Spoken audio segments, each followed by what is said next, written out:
I was very impressed to see the CMA's announcements in the investigation. I think it was February 22nd into Google and Apple.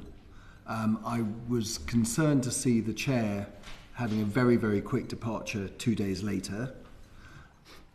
I was surprised to see the choice of an ex-Amazon UK's boss as the new chair of the CMA.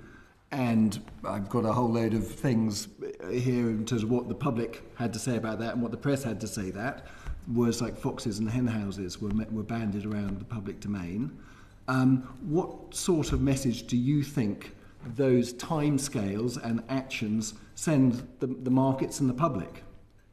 I think it sends the message that we're open to business for international investment. You might say foxes and hen house. You might also say poacher turned gamekeeper.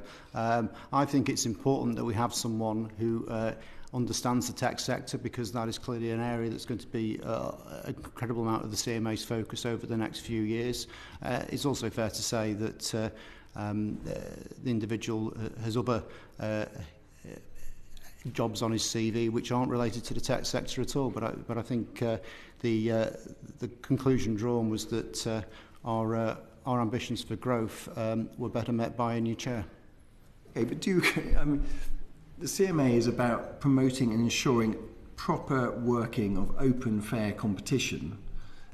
Putting somebody who was in charge of a company which has got very strong, maybe dominant market shares in the UK, that messaging, yes, you might say that's pro-growth, but if we're going to grow our country, it's about innovation, and monopolistic practices crimp in innovation. And do you recognise that as a risk? Well, look, I'm sure there are processes in place to make sure that there is no sort of direct involvement between individual investigations that might have involved companies that the new chair has been involved in previously. But as you've said yourself, the CMA have only recently just announced an investigation into Google and Apple. That does show that we are willing to take on big tech in terms of the way they're operating. It would show it more if you didn't lose your chair 2 days later. Anyway, thank you.